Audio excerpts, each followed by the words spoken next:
of Tamil Nadu has requested the government to either run the biotech lab in full scale of production of corona vaccines or to hand over to the state government so that the state can run in the public interest. It is therefore urged the central government should desist from the privatizing the biotech and should continue to run in the public interest. Thank you, sir. Thank you. I associate myself with him. Question hour. Question number 121. Mani Sri Ram Vichar Netam.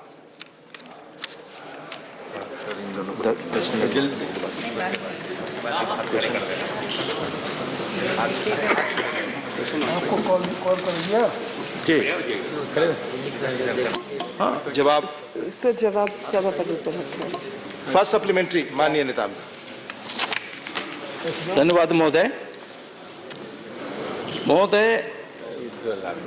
मैं छत्तीसगढ़ में संस्कृति विभाग की ओर से किए जा रहे कार्यों के संदर्भ में मेरा प्रश्न था। मेरा पूरक प्रश्न यह है कि छत्तीसगढ़ राज्य हमेशा से ही अपनी जनजातीय संस्कृति के लिए जाना जाता है, लेकिन राज्य में कई ऐसे स्थान हैं जो आज भी मुख्यधारा से कहीं दूर है। ऐसा ही एक स्थान है महासमुंद जिले में सिरपुर, जिसे प्राचीन काल में सिरपुर कहा जाता था। पौराणिक भूमि सिरपुर में कई देवस्थानों के अंश मिलते हैं जो कई सदियों पुराने माने जाते हैं।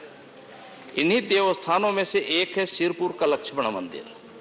महोदय, लक्ष्मण मंदिर का निर्माण सन 525 से 540 के बीच में हुआ। Please put your question.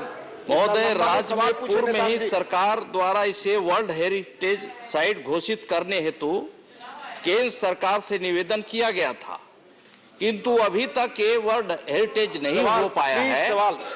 मेरा यही आग्रह है कि क्या इसे वर्ल्ड हेरिटेज के रूप में आप इसे मान्यता देंगे, घोषित करेंगे? आग्रह है या सवाल है? सवाल कर। हाँ पूछिए। माननीय सभापति जी, लक्ष्मण मंदिर जो है वो हमारी जो टिकटेड साइट्स हैं उसमें से एक प्रमुख मंदिर है। यूनेस्को का हिस्सा भारत 1972 में बना और एक लिस्ट ऑलरेडी वहाँ पर चल रही है। अगर माननीय सभासद का ये कहना है कि लक्ष्मण मंदिर को ऐड किया जाए तो उसके ऊपर विचार करेंगे, लेकिन जो आना चाहिए कागजात अभी तक उसकी कागजात नहीं है और अभी उसमें शामिल नहीं है। Thank you.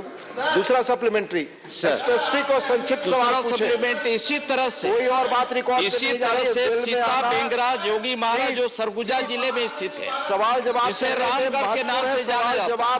प्रत्येक वर्ष रामगढ़ महोत्सव का आयोजन किया जाता है। हाउस की प्रॉपर्टी है, प्लीज। और क्या वहाँ भी इसी प्रकार से जो स्थान है उसे भी वर्ल्ड हेरिटेज के रूप में विकसित करेंगे? और विकसित करने के लिए क्या आपके यहाँ कोई कार्य योजना है, और यदि है तो कृपा करके इसे शुरुआत कब तक करेंगे? उपसभापति महोदय जी, जो सीता का मंदिर है और जो पिलर है उसको लेकर भी एएसआई कार्यरत है और लगातार उसकी मेंटेनेंस करती है। और जहां तक वर्ल्ड हेरिटेज साइट का सवाल है, वो कागजात पेरिस में यूनेस्को स्थापित दफ्तर के अंदर जमा किए जाते हैं, वहां से सिलेक्शन होता है। इस पर भी विचार किया जाएगा। Thank you. माननीय Abdul Wahab ji. Minister, whether you have got any letter from Shahi Imam of Juma Masjid for repairing the masjid, and if you got any action taken. If you are not taken, I want to know what you are going to do with the, before it used to do with special provisions, what you are going to do about Juma Masjid. It is coming down so many parts. Thank you. Honorable Member, I must explain that we are not in receipt of any letter, number one. Number two, if it is not a protected site and it falls under the unprotected monuments, then there's a separate fund out of which we keep taking up repairs, the cause of repair, and if a letter is not received, I cannot make any comments about it. Thank you. Honorable Sri P. Wilson. Honorable Minister, may I kindly inform this House, the funds allocated for conservation and development of heritage sites monuments, temples in Tamil Nadu for 2021. Whether any new sites have been identified in Tamil Nadu under the pilgrimage, rejuvenation and spiritual augmentation drive in Tamil Nadu. Tamil Nadu, the Chennai Circle, Puducherry Circle, and the allocation of funds is about 800 crores. This money is already allocated, out of which amount has been spent. And whether a particular site, a fresh site has been identified or added to the circle, the request has to come from the state government, and we have not so far received any such request. Thank you. Srimati Ramila Ben Bara. Chhattisgarh राज्य में मंदिरों और प्राचीन स्मारकों और तीर्थ स्मारकों के लिए सरकार ने बहुत ठोस कदम उठाए हैं। मैं आपके माध्यम से माननीय मंत्री से जानना चाहती हूं कि प्रत्येक राज्य में, देश भर में, पर्टिकुलर ट्राइबल एरिया में ऐसे कोई प्राचीन मंदिरों, स्मारकों, तीर्थ स्थलों बिखरे हुए पड़े हैं तो उनके विकास के लिए कोई आयोजन है?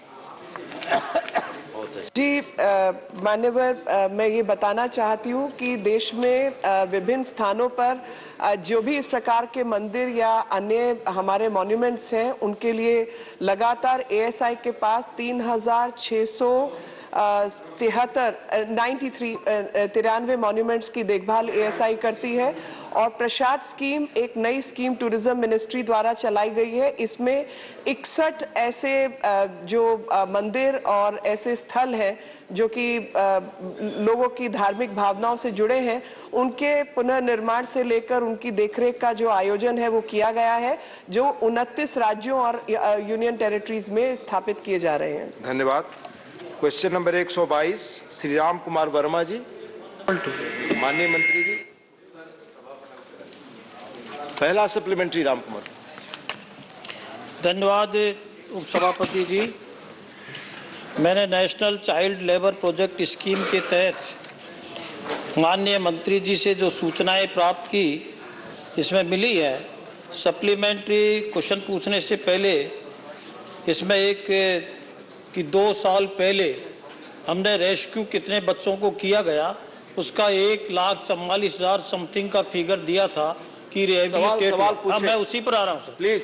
लेकिन ये है कि इस बार 2,43,000 बहुत समय न ले, नहीं तो आगे। नहीं, मैं उसके इसलिए मंत्री जी को धन्यवाद देता हूँ। साथ में मैं जानना चाहूँगा, क्योंकि ये स्कीम 1988 से चालू थी लेकिन इसकी प्रोग्रेस नहीं हो रही थी, इसके लिए मैं प्रश्न पर आ रहा हूं सर। सप्लीमेंट जल्द पूछे सवाल, अगर व्याख्या करने लगेंगे तो बाकी सवालों के लिए जी जी मिलेगा। 2017 के अंदर एक पोर्टल प्लेटफॉर्म क्रिएट किया गया जिससे कि इस तरह के बाल श्रमिकों की जानकारी मिले। तो मैं मंत्री महोदय से जानना चाहूंगा कि पोर्टल के द्वारा जो पेंसिल पोर्टल हुआ उसमें क्या स्टेटस है, उसके द्वारा कितना जानकारी मिल रही है? धन्यवाद। सिर्फ एक सवाल। माननीय उपसभापति महोदय, 2008 के एक्ट को 2016 में संशोधित किया गया था और संशोधित करने के बाद जो बाल श्रम में जो बच्चे काम करते हैं उनको पूर्णतया प्रतिबंधित किया था। जहां तक सदस्य महोदय का पोर्टल के संबंध में है, ऑनलाइन जो पेंसिल पोर्टल है वो मंत्रालय के द्वारा विकसित किया गया है और इस पोर्टल के साथ मंत्रालय के द्वारा एक एसओपी भी लागू की गई है और इस एसओपी को लागू करने के साथ ही दिल्ली में 26/9/2017 को एक कार्यक्रम भी आयोजित किया गया था। जहां तक पेंसिल पोर्टल का विषय है, इसमें डिस्ट्रिक्ट नोडल ऑफिसर है, चाइल्ड ट्रैकिंग सिस्टम है और मॉनिटर और इम्प्लीमेंटेशन करने के साथ ही साथ स्टेट रिसोर्स सेंटर भी है और कन्वर्जेंस के लिए ये जो पोर्टल है इसको ministry of human resource development, women child development, ministry of skill development के साथ जोड़ करके बाल श्रमिकों का जो पूरे देश भर में विषय रहता है उसकी पूरी जानकारी, मॉनिटरिंग, टैकलिंग और इफेक्टिव मेजर्स जमीनी स्तर पर करने के लिए कार्य किए जा रहे हैं। धन्यवाद। दूसरा सप्लीमेंट्री।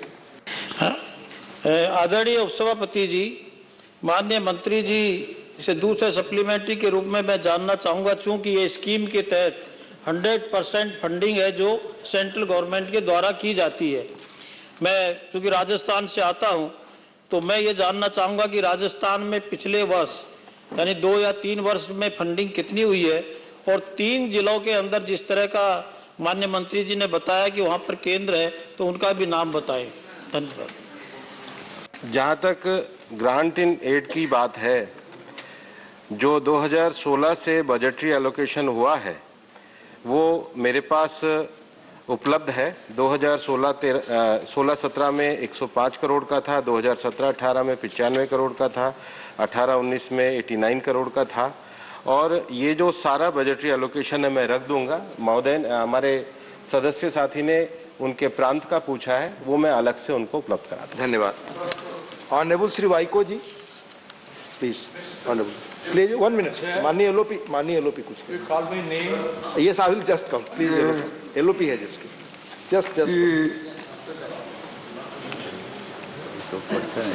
लेबर लॉज में बहुत से रिफॉर्म्स आप लाने की कोशिश की कि ये कहकर आपने कोशिश की कि वो लेबर लॉज अगर हम लाएंगे तो लेबर की भलाई होगी।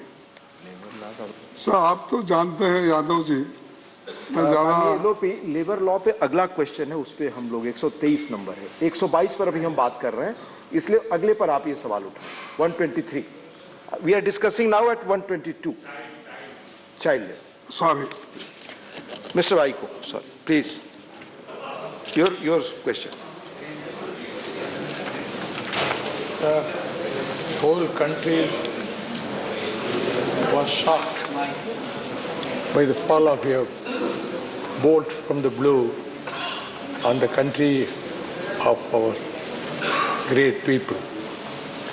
When Bipin Rawat and his wife, along with 12 others, when they died in a Please question. air crash.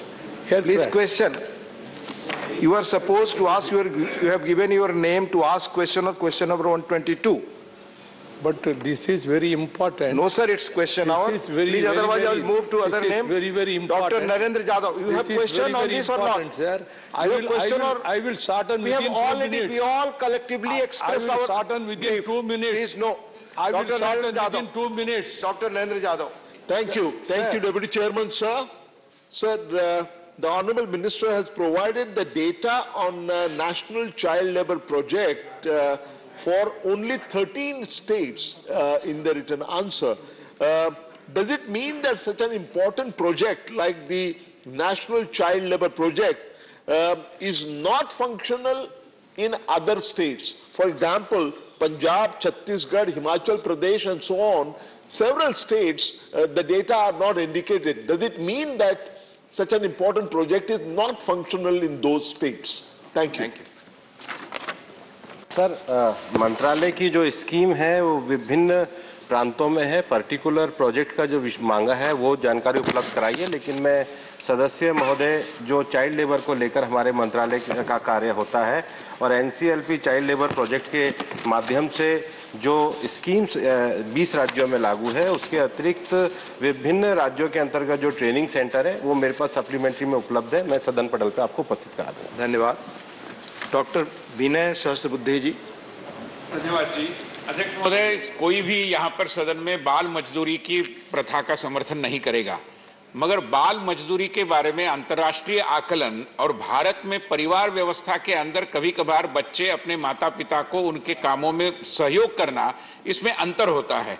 और उस दृष्टि से कि अंतर्राष्ट्रीय स्तर पर बाल मजदूरी की जो व्याख्या है वो शायद भारत के लिए उपयुक्त नहीं है, और कभी कभार इसका ही मुद्दा बनाते हुए कई लोगों को बहुत सारा कानून के अंदर कुछ तकलीफ भी निर्माण होती है। तो मैं माननीय मंत्री जी से जानना चाहूंगा कि इस व्याख्या के विपरीत हमारी परिवार व्यवस्था के मद्देनजर क्या हम नई व्याख्या के बारे में सोचेंगे? जो एसओपी बनाई गई है उसमें हमने हेल्प की परिभाषा को निर्धारित किया है। हेल्प की परिभाषा के अंतर्गत बायोलॉजिकल ब्रदर, सिस्टर और पेरेंट्स, उसमें वो कार्य कर सकता है। और इस जो providing clarification that child can help only if the family enterprise owned by the family of the child it is also the SOP provide for regulation of artist working condition to ensure their safety and security. क्योंकि कई छोटे बाल कलाकार जो movie वगैरह में भी काम करते हैं उनके लिए भी करा है, तो हेल्प की डेफिनेशन को हमने अपनी SOP में डिफाइन किया है। और जो हमारे जो रूल्स हैं उसके जो साइलेंट फीचर है उसमें हमने चाइल्ड टू हेल्प इस फैमिली इस प्रोविज़न को पूरा स्पष्ट रूप से बनाया है। लेकिन हमने ये भी कहा है कि पारिवारिक एंटरप्राइजेज में भी जो बच्चे काम करते हैं वो रात्रि में काम नहीं कर सकते, उनकी काम की भी समय सीमा निर्धारित करनी चाहिए। और कुछ हमने विशेष क्षेत्र भी निर्धारित किए जो हजार्डियस हैं उसमें बच्चे काम नहीं कर सकते। धन्यवाद। क्वेश्चन नंबर 123 माननीय श्री हर्षवर्धन सिंह डूंगरपुर। क्वेश्चन 1, 2, 3 माननीय मंत्री उत्तर सभा पटल पर पहला supplementary. Sir, thank you, Chairman. Sir, details of steps taken by government to mitigate the problems of migration and lack of social security being faced by the laborers of unorganized sectors. माननीय उपसभापति महोदय, माननीय सदस्य के द्वारा एक बहुत महत्वपूर्ण श्रमिकों का क्षेत्र जो अनऑर्गेनाइज सेक्टर है और माइग्रेंट लेबर है उसके संबंध में कहा गया है। जो नया सोशल सिक्योरिटी कोड हम लेकर के आए हैं उसमें भी सेक्शन 111 से लेके 114 तक ये प्रावधान किया गया है कि सरकार अनऑर्गेनाइज सेक्टर का डाटा तैयार करे और सरकार ने ई श्रम पोर्टल को लागू किया है। और मुझे बताते हुए खुशी है कि 100 ही दिनों के अंतर्गत ई श्रम पोर्टल पर 11 करोड़ श्रमिक रजिस्टर्ड करा चुके हैं जिनको सरकार के द्वारा इंश्योरेंस भी दिया गया है। और देश में 160 किस्म के जो ऑक्यूपेशन है उनको 400 से ज़्यादा विभिन्न प्रकार के ऑक्यूपेशन के अंतर्गत भी जो सब ऑक्यूपेशन है, जैसे प्लांटेशन में रबड़ प्लांटेशन भी है, टी प्लांटेशन भी है, हॉर्टिकल्चर भी है, सेब भी है, ऐसे जो उसकी सब कैटेगरी है उसको भी हम लोग पूरी तरीके से निर्धारित कर रहे हैं। दूसरा जो प्रश्न है वो माइग्रेंट लेबर के संबंध में है। अनऑर्गेनाइज सेक्टर के जो वर्कर्स हैं उनमें माइग्रेंट वर्कर का एक बड़ा समूह होता है और कोविड में हमने उनकी विषयों को भी देखा है। अनऑर्गेनाइज सेक्टर का ये जो डाटा है बड़ी संख्या में ऐसी आपदा के समय में माइग्रेंट वर्कर का भी जो डाटा है वो उपलब्ध कराएगा सरकार को। लेकिन उसके साथ ही साथ भारत सरकार के द्वारा श्रमिकों के लिए जो नए 4 सर्वे जो घोषित किए गए हैं वो नए 4 सर्वे जो हमारा लेबर ब्यूरो इस समय कर रहा है वो इंस्टीट्यूशन बेस्ड सर्वे भी है, अनऑर्गेनाइज सर्वे भी है। उसके साथ 2 सर्वे और हैं जिसमें एक माइग्रेंट लेबर का सर्वे है और एक डोमेस्टिक वर्कर्स का सर्वे है।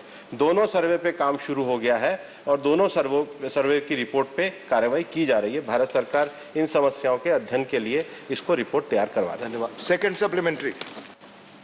Sir, unorganized sector has been one of the most severely affected sector due to COVID-19 pandemic. Please provide the details of steps taken by the government to rehabilitate the huge workforce. Bharat सरकार के द्वारा कोविड-19 के इस दौर में अनेकों रोजगार योजनाएं आत्मनिर्भर भारत के अंतर्गत चलाई गई थी। ग्रामीण क्षेत्रों में भी मनरेगा का भी विस्तार किया गया था। उसके साथ ही साथ शहरी क्षेत्र में विशेष रूप से स्वनिधि योजना जो स्ट्रीट वेंडर्स के लिए योजना चलाई गई है। इसके अतिरिक्त बीड़ी क्षेत्र से लेकर के और जो हमारी कंस्ट्रक्शन इंडस्ट्री है वहाँ भी उनके लिए अनेकों प्रकार की सामाजिक सुरक्षा योजनाएं की जा रही हैं। और जो नया सोशल सिक्योरिटी कोड लाए हैं उसका जो बड़ा उद्देश्य है कि हमारा जो कार्य क्षेत्र में जो कामगार वर्ग है उसमें जो बड़ा अनऑर्गेनाइज सेक्टर है उसको सामाजिक सुरक्षा की दृष्टि से मजबूत किया जाए और इसी के लिए ही हमने लेबर कोड में सेक्शन 142 में उनकी व्यवस्था भी करी। धन्यवाद। माननीय लोपी। सर, आपने जो 3 कानून लाए हैं लेकिन अभी आपको सारे ट्रेड यूनियन के ओर से एक रिप्रेजेंटेशन मिला होगा कि सारे ट्रेड यूनियन का ये कहना है कि ये तीनों कानून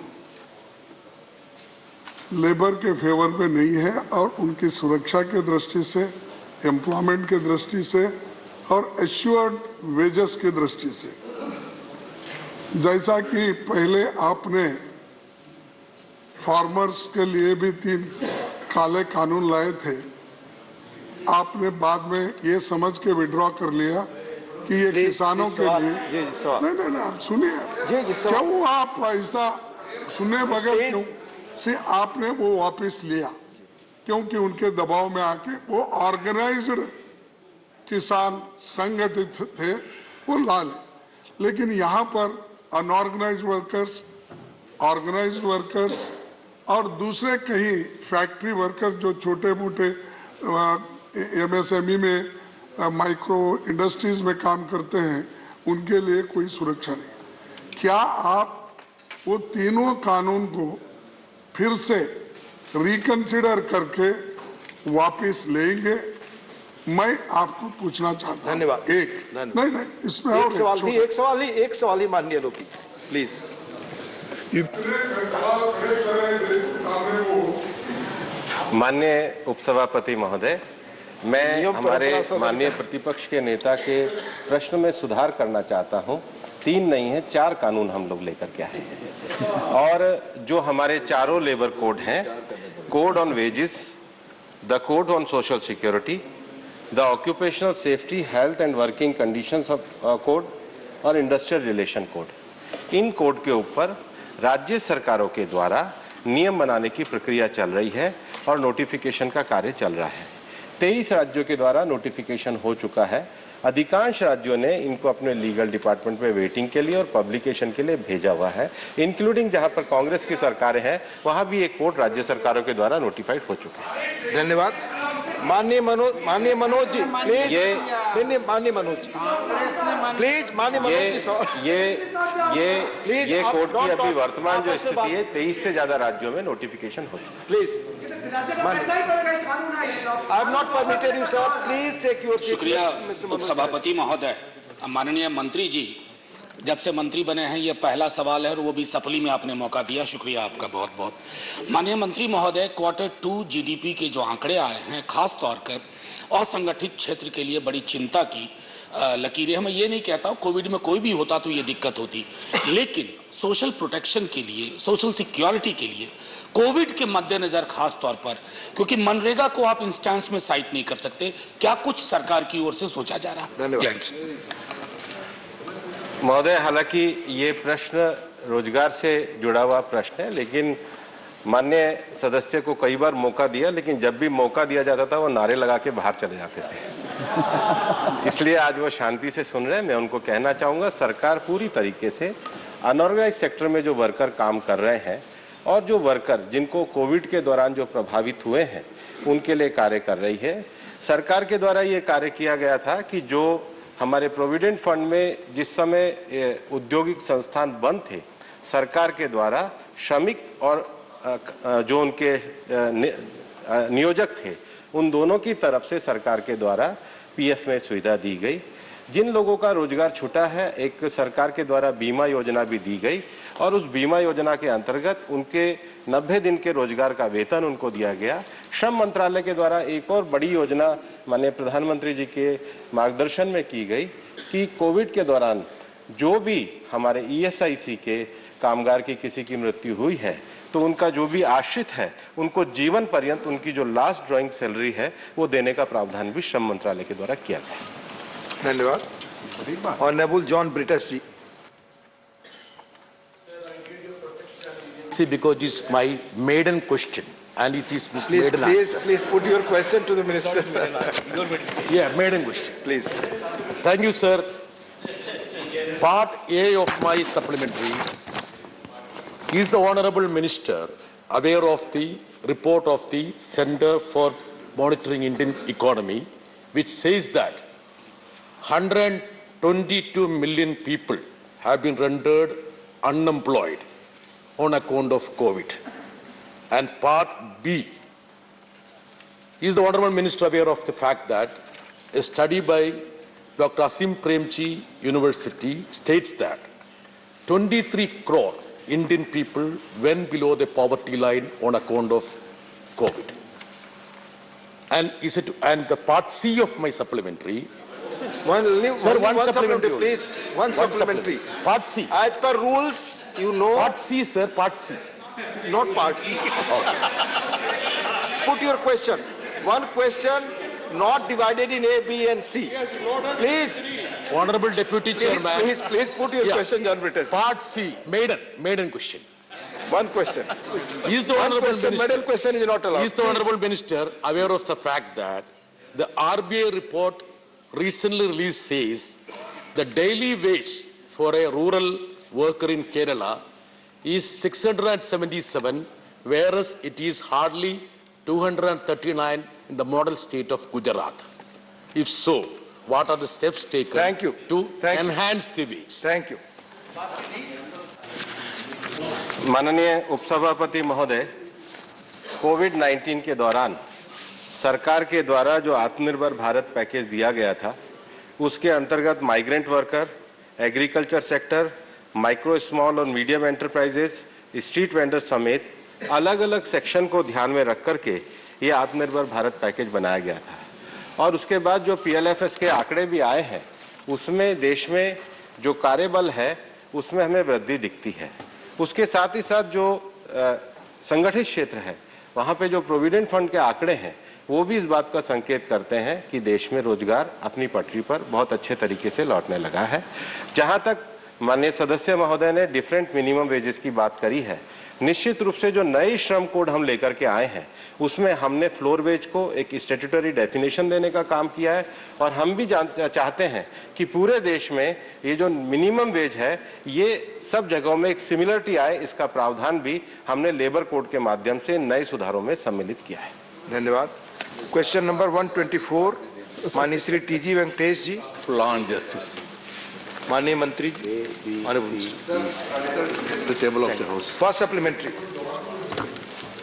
Respected Deputy Chairman, sir,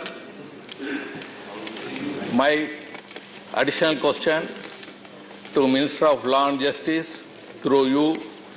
Number one, sir, Andhra Pradesh High Court permanent building, Kurnool state government, AP state government accepted and land allocated. Same way, Telangana, Hyderabad, new building High Court also under consideration. What is the status of these two High Courts new buildings, sir?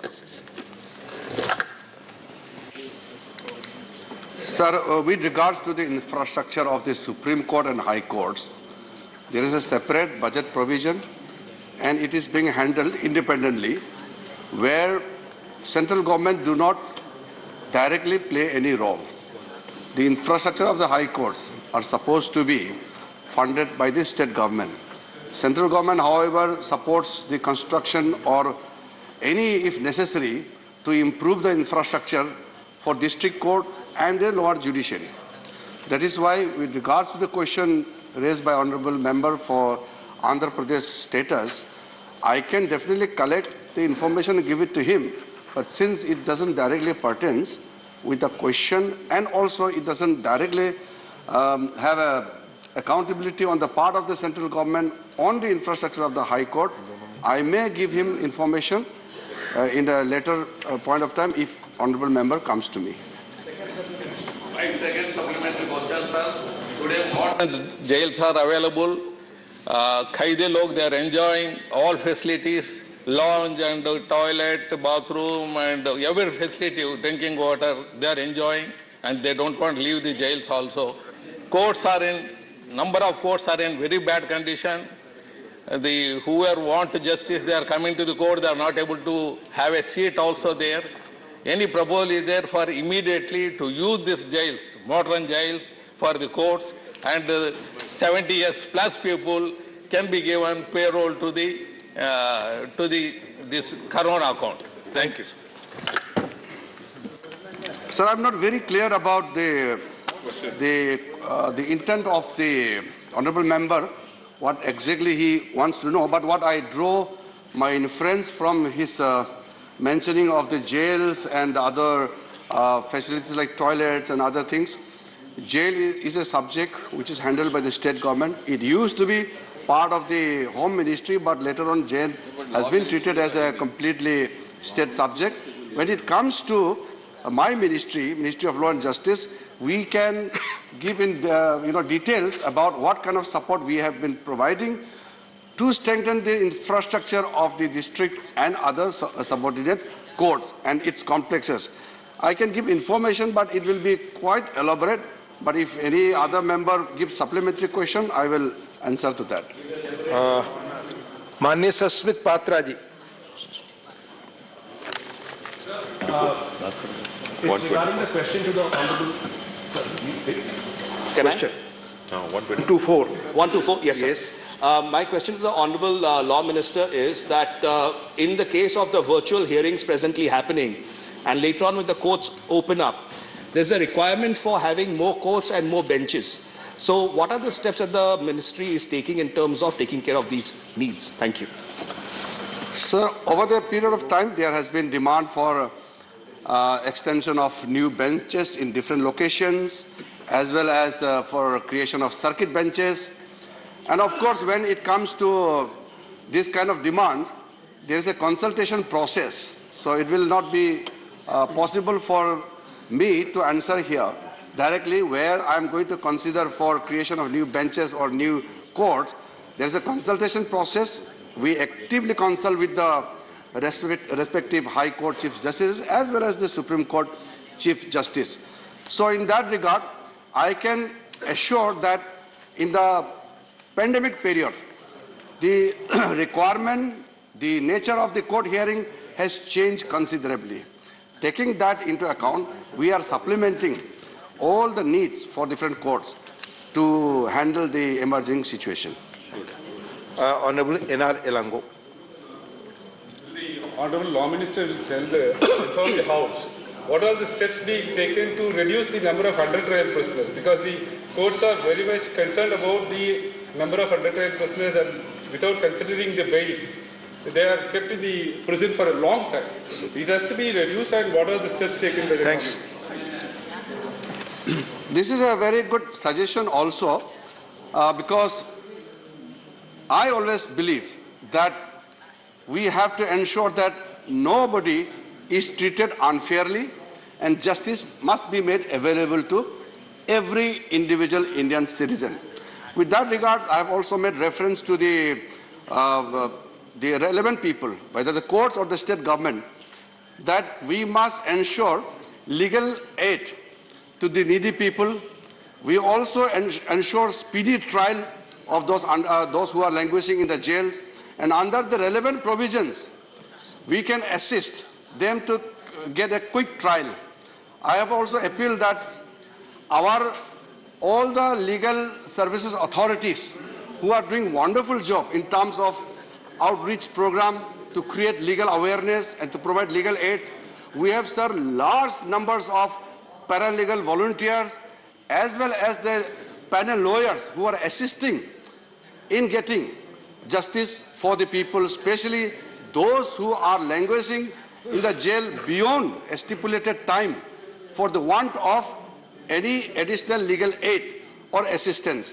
This is something I have taken up very, very seriously, and maybe after this parliament session, I will call the law ministers of different states and union territories to also consider on this important point. Thank you. माननीय श्रीमती सीमा द्विवेदी जी. माननीय उपसभापति महोदय जी, मेरी एक जिज्ञासा है कि कैदियों में जेलों में जो बंद कैदी हैं जिनकी उम्र लगभग 70 के ऊपर हो गई है अथवा वो शारीरिक रूप से अक्षम हो गए हैं, जिनको बहुत दिक्कत हो रही है, क्या सरकार उनके बारे में कुछ मानवतापूर्ण विचार करके उनको रिहाई करने की बात करेगी? प्रदेश का विषय है यार, प्रदेश का विषय है ये कि जो हमको, क्योंकि कानून सबके लिए बराबर है, लेकिन कोई किसी को उसका लीगल नॉलेज नहीं है या उसको सहायता नहीं मिल रहा है, जिसके वजह से बिना मतलब वो जेल में कई सालों से पड़े हुए हैं, ये हमारे लिए ठीक स्थिति नहीं है। इसलिए हमने ये कहा कि जिसको लीगल एड चाहिए, मदद चाहिए, और लॉयर्स को भी हम अपील कर रहे हैं, जो प्रो बोनो जो एक कंसेप्ट है कि आप फ्री लीगल एड बिना पैसे लिए गरीबों को आप सहायता दे सकते हैं, ये प्रावधान को और आगे बढ़ाने के लिए चाहे वो लीगल सर्विसेज अथॉरिटीज हो, चाहे वो लॉयर्स हो, सबको मैं अपील कर रहा हूं। धन्यवाद। क्वेश्चन नंबर 125 माननीय श्री राम सकल जी. माननीय श्री राम सकल जी. माननीय राम सकल जी, नहीं होता है, नहीं होता। माननीय मंत्री जी। सभापति महोदय, उत्तर सभा पटल पर रख दिया गया। माननीय सस्मित पात्रा जी, supplementary. Sir, my question to the Honourable Minister is, though the matter is about Gaganyaan and the matter has already been provided by you, just wanted to understand regarding the other space projects that are being undertaken, regarding Chandrayaan and others, if you could provide us a brief background about what is the development so far and by when they will be commissioned. Thank you. Deputy Chairman, sir, I thank the honourable member for putting this question, because this offers me an opportunity also to highlight some of the recent achievements and the plans which the Department of Space has. But as of Gaganyaan also, I would like to point out that in the next year we are going to have 2 unmanned missions before finally the Gaganyaan, because that is also in the planning, because that is usually the SOP which is followed. So because of COVID, for obvious reasons, it got delayed. So in the beginning of next year, possibly, we'll have the first unmanned mission, and the second one towards the end of 2022. The hallmark of it would be that it would be accompanied with a robo. So it's being named as Vayomitra.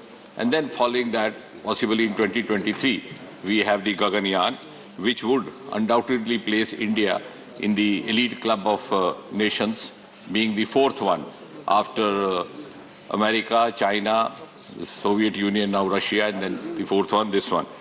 And I think this will also be different from the other missions, other human missions which have been undertaken by the other nations and countries, in the sense that this is going to be more cost-effective, more inclusive. And what is important for the point of view of India is that it's going to place India as a frontline nation, and it will also improve India's capabilities as far as its robotic missions are concerned.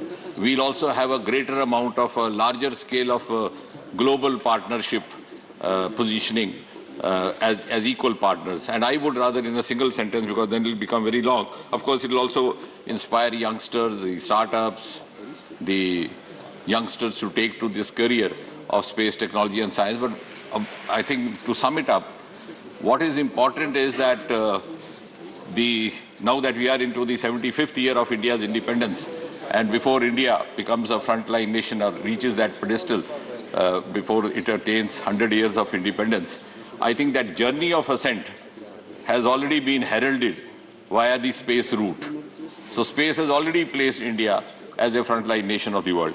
Now, as far as the other missions that you are referring to are concerned, besides Gaganyaan, we are going to have a number of other missions, including the Venus mission, which we'll have very soon. We have also the solar mission, which is called Aditya Solar, planned for 2022-23.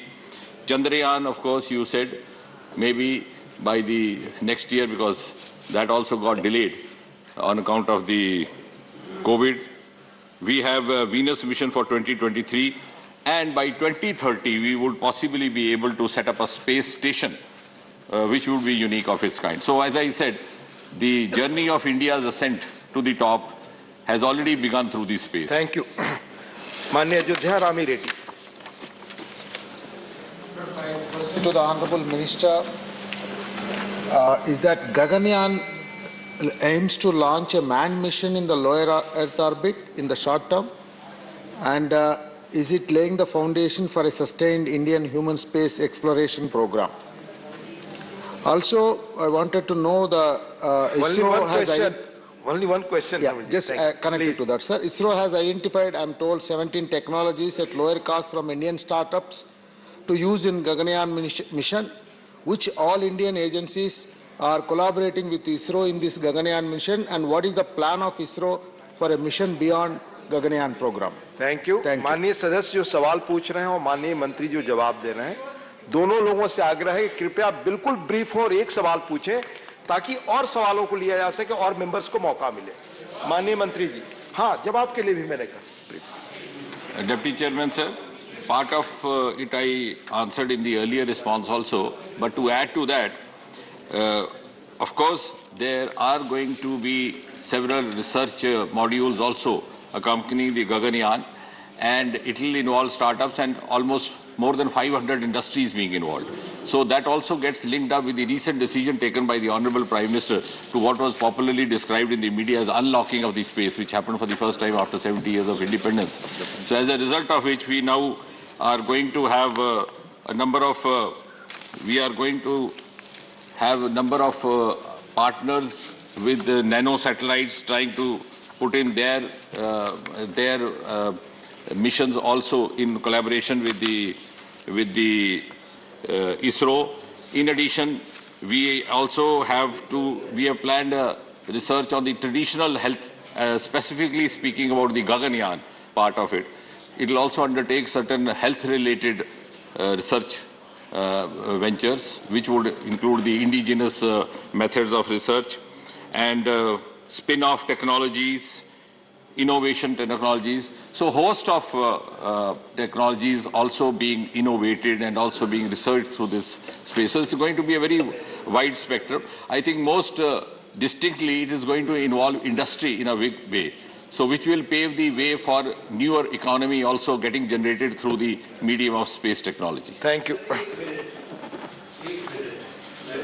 नहीं रहता माननीय आपके माध्यम से माननीय मंत्री महोदय से I have to ask a question that Honorable Minister has said for the first time in 70 years the opening of the space. Sir, I would like to draw Honorable Minister's attention that this space development has been an ongoing program ever since the establishment of ISRO. And in 2008 June, if my memory serves me right, ISRO created history and India created history. It's the first country in the world to launch 100 satellites, including nano satellites of various countries in 1,000 seconds and sending them in different geostationary orbits. So will the minister, Honorable Minister, confirm? Because those are also important milestones in the history of the space program of this country. Thank you. I partly agree and partly ask for forgiveness not to agree, sir. Because Anand Sharma ji is a very senior member, we lot much to learn from him. He is right to the extent that the foreign satellites were actually being launched earlier also, which, yes, certainly, which were, and they have generated a tremendous amount of revenue. In fact, from the 42 foreign satellites that have been launched till date, which also includes the earlier years, and 34 from 34 countries. I have that figure. The revenue generated from the foreign satellites itself amounts to about $56 million or 190 million euros. But what I was trying to refer in response to the earlier question was that involvement of the private players within the country, which was not happening, which has happened very recently, only after 2019, and we have set up a separate mission. So I think both me and Anand Sharma Sahab ji are on the right page. Question number 126, माननीय Anand Sharma ji. Question number 126, sir. माननीय मंत्री जी.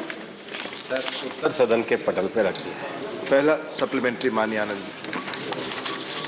Sir, this is an important question which pertains to the fragile Himalayas. And in recent years, because of the various mega infrastructure projects have increased the pressure on the slopes of the Himalayas, and the geomorphic equilibrium has been disturbed. As a result, there has been displacement of glaciers, formation of lakes, and also wiping out of many of those infrastructure projects, including I'm referring to the recent Tapovan disaster. Now, sir, what is important is I have carefully gone through a very comprehensive reply of the Honorable Minister, but the fact is that there are identified zones, potential zones in the Himalayas, sir. Whether the Garhwal Himalayas, the Alkananda Valley, the People-Kotu Badrinath National Highway NH58, and also the seismic activity, high seismic activity in the Himalayas and the tectonic shifts. That extends right up to Sikkim. Not only it's only Garhwal Himalayas, Himachal, but right up to Sikkim, the complete Himalayas. Now, sir, Honorable Minister has said that there are, mainly for power projects, I'm referring to part 1, the first part of your reply, about the environmental impact assessment and the EMP that is taken care of, and the environment management plan. So my specific question is that when it is established and the government are aware, I'm not against the development or infrastructure projects, I would like to clarify. At the same time, there has to be a very fine balance between the infrastructure development and the ecology, environment, wildlife preservation. Sir, many experts had opined that mega hydel projects should be avoided unless and until absolutely essential in the Himalayas. And earlier guidelines, sir, very clearly stated there was a differentiation of the hydropower projects, and the earlier policy was of this distinction between the hydropower, I'm referring to that, the distinction between the hydropower projects up to 25 megawatts and the larger ones.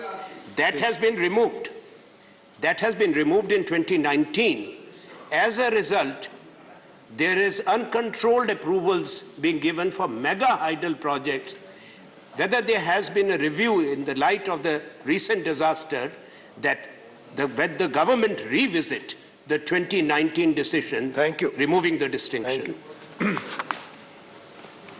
Sir, thank you very much, sir. And Anandji raised a very valid point, and I think in his detailed question he wants to inquire about the present status of the project going in this area.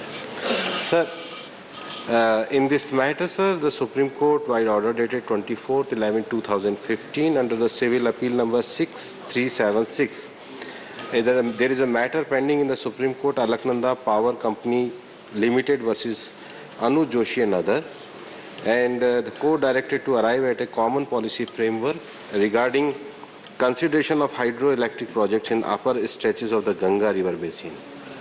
Accordingly, sir, after consultation with Ministry of Jal Shakti and Ministry of Power, there was a consensus on the following 7 projects. The detail of the 7 projects, I read their name: the Tehri Stage 2nd, Tapovan Vishnugad, Pipalkoti, Singoli Batwari, Pata Bayong, Mumdeshwar, and Kalinga 2nd.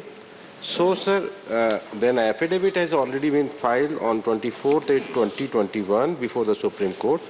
The matter is sub judice, and further course of action will be decided as per after the decision of the court, sir. Second supplement. Sir, I want to draw the attention of the Honorable Minister to his reply to C and D of my question. That is with regard to not only the precautionary steps that are incorporated, as he has mentioned, in the environmental clearance, but the latest global practices and the available technologies, particularly for similar hydropower projects, as well as the highway projects. Sir, I want to ask the Honorable Minister, though there is a monitoring committee in his ministry, whether they are aware that the approval protocols, conditions are being rampantly violated, whether it's for the major highway projects or for the mega hydropower projects. Honorable Minister has said that dynamite or the detonation explosives are used only under inescapable circumstances. Sir, I'm sorry to point out, coming from the hill state, that is not happening. They are being routinely used by the companies which are engaged by the NHAI, and you don't have to go far. The kind of daily use of dynamites and explosives, sir, has led to the depletion of the forest cover, massive landslides. They are not 10,000 or 50,000, lakhs of trees have been destroyed forever. And it takes 200 years for a big tree to come up in the mountains. Thank you, Anand. Whether the minister, Honorable Minister, will consider having a review of such projects in Himalayas so that there is strict adherence of the environment management plan? Thank you. Sir, जहाँ तक projects का लागू होने का प्रश्न है, environment impact assessment में उसकी प्रॉपर स्कोपिंग की व्यवस्था है और उसके बाद भी सर उसमें पब्लिक हियरिंग से लेकर सारे नियमों का पूरी तरीके से पालन किया जाता है और सारी नियमों और प्रक्रिया को पालन करते समय हम ये मानते हैं कि पर्यावरण दृष्टि से हमारे पेड़ों को बचाना, हमारे प्राकृतिक संतुलन को बचाना और उसके साथ विकास की गति को आगे बढ़ाना ये आवश्यक है। जहाँ तक प्रोजेक्ट में जो कई बार हम मानते हैं कि ब्लास्टिंग का विषय रहता है या उसके साथ ही साथ कई बार ड्रिलिंग और बाकी विषयों में जिस प्रकार का असंतुलन होता है उसके लिए जो कॉम्पिटेंट अथॉरिटी है उनसे उनको परमिशन लेनी पड़ती है, लेकिन हमारे मंत्रालय के द्वारा भी अब क्षेत्रीय स्तर पर इस प्रकार की रीजनल कमेटी को बनाया गया है जो कंटिन्यू उसकी मॉनिटरिंग करते हैं और इस प्रकार का विषय अगर हमारे संज्ञान में आता है जहां पर प्रोजेक्ट प्रोपोनेंट जिसकी जिम्मेदारी होती है प्रोजेक्ट को पूरी तरीके से लागू करने की, अगर वायलेशन होता है तो निश्चित रूप से हम संज्ञान में लेकर उचित कानूनी कार्रवाई करते हैं। Doctor Amar Patnaik ji, Shri Amar Patnaik ji. Thank you, sir. Sir, as per the EIA Environment Impact Assessment Notification 2006, any new project would require prior environmental clearance from the ministry.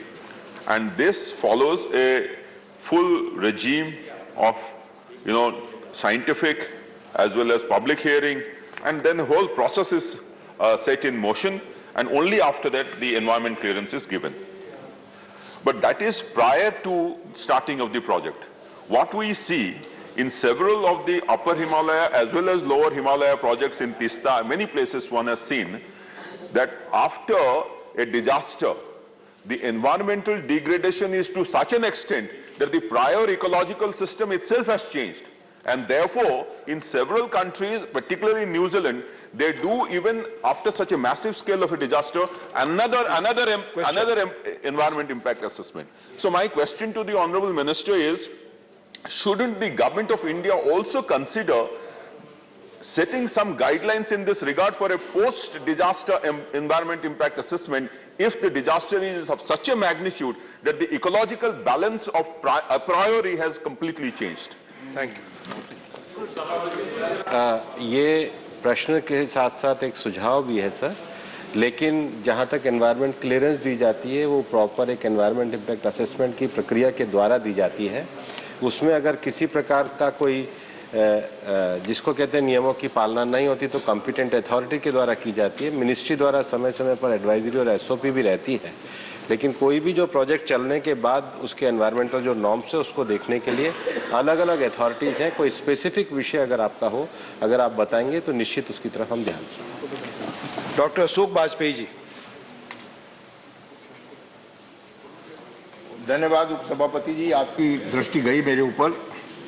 महोदय, मैं आपके माध्यम से माननीय मंत्री जी से मैं जानना चाहूँगा कि जो इंफ्रास्ट्रक्चर, चाहे हाइड्रो पावर प्रोजेक्ट हो, नेशनल हाईवेज हों या दूसरे डेवलपमेंट के जो भी प्रोजेक्ट हैं, इनसे निश्चित रूप से इकोलॉजी पे असर पड़ता है, पर्यावरण पर प्रभाव पड़ता है।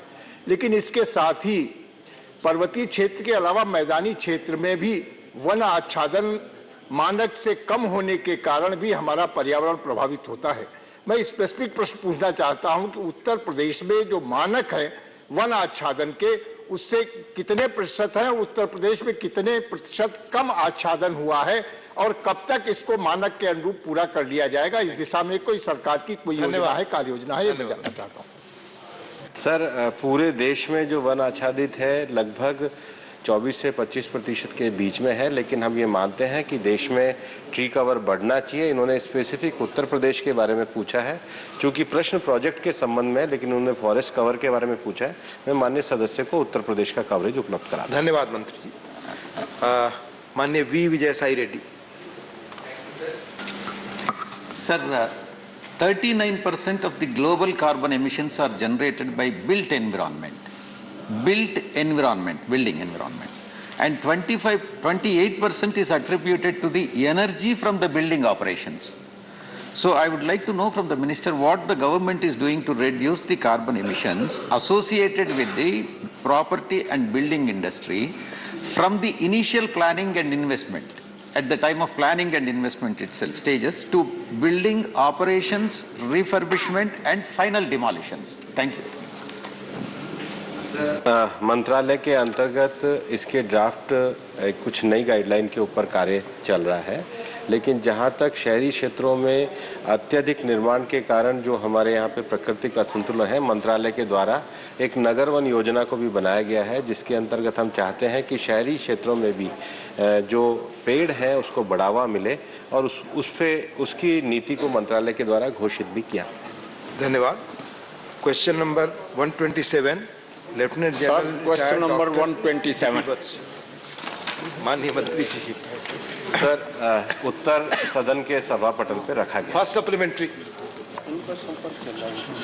माननीय उपसभापति जी, मैं मंत्री जी से जानना चाहूंगा कि रोड वाइडनिंग ट्री फेलिंग का सबसे बड़ा जिम्मेदार है और खासकर पुराने बड़ पीपल नीम के ट्रीज जो सैकड़ों सालों से उगे हुए थे, खासकर पूना से शोलापुर रोड बना हाईवे, पूना सांगली और हरिद्वार का रास्ता भी, क्या सरकार कोई स्कीम रखती है जो ये हाई यील्ड ऑक्सीजन ट्रीज की रिप्लेसमेंट जो ट्री फेलिंग होगी इसके बारे में? धन्यवाद। प्रश्न जो था वो वायु प्रदूषण के लिए था, लेकिन जो हमारे माननीय सदस्य जी का जो पूरक प्रश्न है वो भी काफ़ी महत्वपूर्ण प्रश्न है। और जहाँ तक रोड वाइडनिंग अगर किसी भी अथॉरिटी के द्वारा की जाती है, अगर वो ज़मीन फॉरेस्ट के अंतर्गत आती है तो उसका फॉरेस्ट क्लियरेंस लेना पड़ता है, और अगर वो कोई पेड़ अगर नॉन फॉरेस्ट लैंड पे है तो जो कॉम्पिटेंट डिस्ट्रिक्ट अथॉरिटी है उसके साथ परमिशन लेनी पड़ती है। NHAI के द्वारा एक विशेष उनके द्वारा कार्यक्रम भी शुरू किया गया है जो हाईवेज के दोनों किनारे जो है पेड़ लगाने का, और हम भी इस बात को प्रोत्साहन देते हैं कि इन सारी गतिविधियों के साथ जो हमारा पेड़ लगाने का कार्यक्रम है वो ज़्यादा से ज़्यादा रहे। मैंने मेरे पूर्व प्रश्न के उत्तर में भी कहा है कि जहाँ पर पेड़ कम हो रहे हैं हमारे मंत्रालय के द्वारा भी नगर वन कार्यक्रम का आयोजन किया जाता है। और मेरा ये मानना है कि हम सभी बैठे हुए सांसदों को भी, बेशक हम राज्यसभा के सांसद हैं, अपना जो कोई एक नेटिव क्षेत्र है वहाँ पर किसी न किसी नगर वन को आगे बढ़ाने के लिए कार्य करना चाहिए। मंत्रालय अगर आप ऐसा प्रस्ताव आपकी तरफ से देंगे तो उसका स्वागत भी करेंगे। धन्यवाद। दूसरा supplementary. Please please please sir, quality of Delhi air, despite the best efforts, has gone down. By all these means, I want to know what Delhi government is doing to improve the quality of Delhi air. Thank you. Sir, किसी राज्य सरकार का जवाब तो वह राज्य सरकार ही दे सकती है, लेकिन हम ये मानते हैं कि राष्ट्रीय राजधानी का जो क्षेत्र है उस राष्ट्रीय राजधानी के क्षेत्र में जो दिल्ली की जो मेट्रोलॉजिकल कंडीशन है, खासकर इस समय पे जिस प्रकार की परिस्थिति उपलब्ध होती है उसके लिए दिल्ली में एयर शेड का पहचान करना जरूरी है। और इसीलिए हमारी सरकार के द्वारा राष्ट्रीय राजधानी क्षेत्र में एक कमीशन की स्थापना की गई और एयर शेड को हमने एक तरीके से कानूनी प्रावधान के रूप में भी विकसित किया। दिल्ली का जो प्रदूषण है उसमें जो सबसे बड़े कारक हैं वो इंडस्ट्रियल है, वो कंस्ट्रक्शन का भी कारण है, वो व्हीकल पोल्यूशन का भी कारण है। और केंद्र सरकार के द्वारा दिल्ली में प्रदूषण के नियंत्रण की दृष्टि से पूरे NCR क्षेत्र में PNG पर आधारित इंडस्ट्री को बढ़ावा देने का काम किया है। दिल्ली के अंतर्गत भी हमने लक्ष्य को प्राप्त किया है। दिल्ली में जो वाहन पोल्यूशन है और बड़ी संख्या में जो कमर्शियल डीजल वाहन आते हैं, केंद्र सरकार के द्वारा ईस्टर्न एक्सप्रेस हाईवे और वेस्टर्न एक्सप्रेस हाईवे जो बनाया गया है उसके अंतर्गत काफी संख्या में हमने वाहनों को भी डाइवर्ट करने का काम किया है। किसानों के अंतर्गत जो पराली का विषय है, केंद्र सरकार के द्वारा मशीनों के वितरण से लेकर डीकम्पोजिशन और उसके साथ ही साथ पशु चारे में उपयोग करने से लेकर बायोफ्यूल में उसके इस्तेमाल करने के लिए इस बार विशेष रूप से प्रयास किए गए हैं। उसके साथ ही साथ दिल्ली के आसपास जो अन्य डीजल वाहन हैं और जो वाहन हैं, उनके जो ईंधन को बदलने के लिए हमने BS4 से BS6 की अनिवार्यता को करी है। भविष्य में भी हम वायु प्रदूषण के रोकथाम के लिए वाहन क्षेत्र में नए परिवर्तनों के साथ आएंगे। उसके साथ ही साथ इंडस्ट्रियल सेक्टर में भी हम ज्यादा जो ग्रीन फ्यूल है उसको प्रोत्साहन देने का काम हम कर रहे हैं। Thank you. श्रीमती आमी याग्निक जी। Thank you, sir. I would like to ask the Honorable Minister that post the 26th Conference of Parties, sir, are we, the government is planning to have an enhanced measure package to see that the carbon intensive sectors, the transport sector, the industry sector, especially the coal-based power plants, are going to be controlled and the targets to be met with? COP26 के अंतर्गत भारत के जो पंचामृत को माननीय प्रधानमंत्री जी ने घोषित किया है, उसमें निश्चित रूप से हमने लक्ष्य रखा है कि भारत जो है वैकल्पिक ऊर्जा के क्षेत्र में आगे बढ़ेगा। पिछले जो लक्ष्य माननीय प्रधानमंत्री जी ने तय किए थे, भारत 40% ओवर माननीय मंत्री जी। धन्यवाद। Question over. House stands adjourned till 2 PM।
जो भी इसके लिए निर्धारित मापदंड थे, उन मापदंडों की अवहेलना की जा रही है। और साथ ही मैं आपके माध्यम से ध्यान दिलाना चाहती हूं कि ये सड़क केंद्र सरकार का 60% और राज्य सरकारों का 40% ये फेज 3 में दिया गया था, लेकिन इसके आधार पर केवल 60% में ही इस काम को पूरा किया जा रहा है।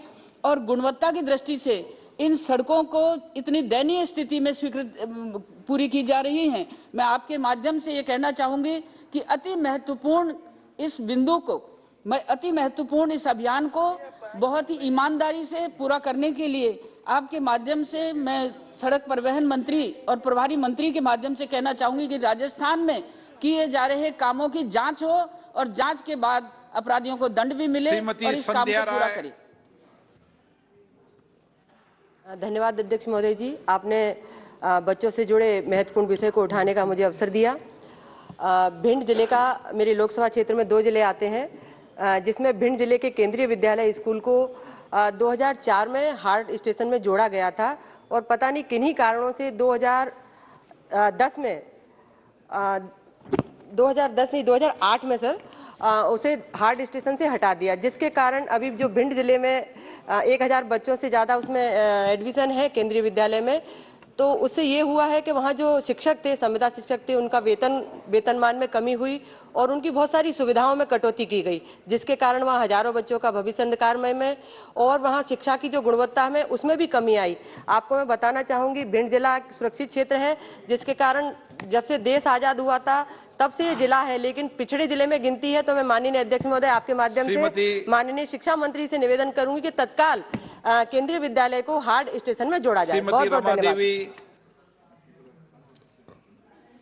महोदय जी, बिहार में प्रत्येक वर्ष बाढ़ रूपी आपदा आती है और उसमें होने वाले दुष्प्रभाव से हम सभी भली भांति परिचित हैं। मैं सदन का ध्यान नेपाल के तराई क्षेत्र से निकलकर नेपाल सीमा से सटे मेरे संसदीय क्षेत्र के शिवहर, सीतामढ़ी और पूर्वी चंपारण जिले से होकर गुजरने वाली बूढ़ी गंडक, लाल बेकैया, मनुष्यमाड़ा एवं बागमती नदियों की ओर आकृष्ट कराना चाहती हूँ। नेपाल के रास्ते बिहार की इन नदियों में अचानक आने वाली पानी के तेज प्रवाह के दबाव को रोकने में इनके तटबंध नाकाफी साबित होते हैं, जिसके कारण इस क्षेत्र में हर साल बाढ़ की समस्या रहती है तथा भारी जान माल की क्षति होती है। बिहार के पिछड़ेपन के कारणों में भी बाढ़ सबसे प्रमुख है। बाढ़ के कारण प्रत्येक वर्ष किसानों को लाखों हेक्टेयर भूमि में लगी फसल बर्बाद हो जाती है, जिसका सीधा असर लोगों के आर्थिक स्थिति पर पड़ती है। हजारों लोग बेघर हो जाते हैं, रोजगार खत्म हो जाती है, दूसरे राज्यों में पलायन करने का विवश हो जाते हैं, जिससे पुनः निर्माण में काफ़ी विलम्ब होता है। जो छोटी बड़ी जो सड़कें हैं क्षतिग्रस्त हो जाती है और हम समझते हैं पड़ोसी देश नेपाल की सरकार के साथ वार्ता कर जल प्रबंधन हेतु ठोस नीति बनाने की आवश्यकता है। जैसे नदी से नदी जोड़ने वाली बात हम बार बार कह रहे हैं कि हमारे पूर्व प्रधानमंत्री अटल बिहारी वाजपेयी जी ने इसको पूरा किए थे, लेकिन वो पता नहीं ठंडा बस्ता कहाँ बंद कर दिया गया है, जिससे हम लोग की गरीबी अभी दूर नहीं हुई है। हम लोग बड़े लोग गरीब हैं और सभी लोग तथा सदन के माध्यम से सरकार से अनुरोध होगा कि इस विषय पर गंभीरता पूर्वक विचार करते हुए बिहार की जनता के व्यापक हित में नेपाल के रास्ते से मेरे संसदीय क्षेत्र से होकर गुजरने वाली बूढ़ी गंडक, लाल बेकैया, मनुष्यमाड़ा एवं बागमती नदियों के प्रत्येक वर्ष आने वाली बाढ़ के अस्थायी निदान के लिए जल प्रबंधन एवं डैम का निर्माण करने हेतु आवश्यक कार्रवाई की जाए। बहुत बहुत धन्यवाद। अध्यक्ष महोदय, आपका बहुत बहुत धन्यवाद। हमारे क्षेत्र में एक संजय गांधी नगर और लुम्बिनी नगर है जो फॉरेस्ट के ही क्षेत्र में आता है, पर पिछले 70 से 80 साल से वहां पर 2 से 3 हजार लोगों की बस्ती है। वहां पर सरकार उन्हें ऑल्टरनेट जगह देने को फॉरेस्ट डिपार्टमेंट को तैयार है। सिर्फ अगर इनिशिएटिव लेके फॉरेस्ट डिपार्टमेंट में उस पर काम किया तो जल्द से जल्द उन्हें पीआर कार्ड मिलेगा और जितनी भी सरकारी योजनाएं हैं, घरकुल से लेके प्राइम मिनिस्टर पंतप्रधान आवास योजना, वो भी उनको उनकी उसकी सुविधाएं मिलेंगी। सर, फॉरेस्ट से और एक छोटा सा प्रश्न है मेरा, और फॉरेस्ट डिपार्टमेंट से स्काई वॉक, एशिया का 3rd single largest sky walk बन रहा है। उसका काम ऑलमोस्ट 80% काम हो भी चुका है चिकलदारा तालुके में, पर फॉरेस्ट के नोडल ऑफिसर जो हमारे नागपुर में बैठते हैं वो कहते हैं ये हमारे फॉरेस्ट से ऊपर जा रहा है। ऊपर जाने की वजह से उसकी बहुत सारी फॉर्मेलिटीज आपको पूरी करनी पड़ेंगी, पर सर उसमें 70% काम हो चुका है, सरकार के पैसे लग चुके हैं और वो बोलता है कि उसके ऊपर से आप स्काई वॉक लेके नहीं जा सकते, उसकी फॉर्मेलिटी पूरी कीजिए। फिर तो ऐसे जितनी भी फ्लाइट छूटती हैं उन्हें सबको बंद कर देना चाहिए। मैं आपसे विनती करूंगी फॉरेस्ट डिपार्टमेंट से कि उसे जल्द से जल्द उसका काम पूर्ण किया जाए, कारण कि सरकार के पैसे लगे और वहां पे टूरिज्म बढ़ेगा, मेरे क्षेत्र के आदिवासी लोगों को वहां पर बहुत सारा रोजगार मिलेगा। सर, बहुत बहुत धन्यवाद। जी Madhavi. Thank you, Speaker, sir. Sir, through you, I would like to bring to the notice of the Honorable Minister of Communications that my parliamentary constituency of Araku in Andhra Pradesh is reserved constituency under scheduled tribes, and quite large area is located hilly and unhospitalized terrain. In this regards, international connectivity is essential, especially for the tribal welfare institutions, sir. Due to COVID-19 and also the present days, internet connectivity is how becoming basic necessity. In this regard, I would like to request the Honorable Minister for Telecom and Communications to sanction fiber network connectivity to tribal welfare institutions on the priority basis of the parliamentary constitutions of Araku, sir. Thank you, sir. Shrimati Ranjita Koli. बहुत बहुत धन्यवाद अध्यक्ष महोदय, आपने सदन में बोलने का मौका दिया, इसके लिए आभार व्यक्त करती हूँ। मैं आपका ध्यान अपने संसदीय क्षेत्र भरतपुर राजस्थान में राजस्थान के अन्य लोकसभा क्षेत्र में भारत सरकार द्वारा नियुक्त नोटरी पब्लिक की लाइसेंस नवीनीकरण की आकर्षित करना चाहती हूँ। महोदय, मेरे निर्वाचन क्षेत्र भरतपुर राजस्थान व राजस्थान के अन्य लोकसभा क्षेत्र में भारत सरकार द्वारा नियुक्त नोटरी पब्लिक की लाइसेंस नवीनीकरण विधि एवं अन्य मंत्रालय भारत सरकार में करीब 8-9 माह से लंबित है, जिससे समस्त नोटरी पब्लिक परेशान है और उनके रोजगार व व्यवसाय पर विपरीत प्रभाव पड़ रहा है।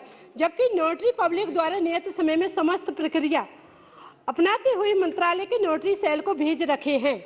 अतः आपसे निवेदन है कि राजस्थान के भारत सरकार द्वारा नियुक्त सभी नोटरी पब्लिकों की लाइसेंस नवीनीकरण विधि एवं न्याय मंत्रालय भारत सरकार द्वारा नोटरी पब्लिक के लाइसेंस नवीनीकरण करवाने की कृपा करें, जिससे समस्त नोटरी पब्लिक अपने कार्यों को सुचारू रूप से करने में सक्षम हो सके। धन्यवाद अध्यक्ष महोदय। Thank you, Speaker sir. I draw your kind attention, sir. Speaker sir, I draw your kind attention, sir. Sir, the State Reorganization Act of 2014 is passed 7-8 years back, sir. There in that act, South Coastal Zone was promised, and it is there in that act, sir. But not yet the South Coastal Zone is been implementing, sir. Sir, our previous one of the speakers have mentioned that in the year budget of 2021 to 22, 40 lakhs is been allocated in the budget, sir. But there is lot of ambiguity and confusion in the people of Andhra Pradesh whether the South Coastal Zone is been implementing or not. I request through you, sir,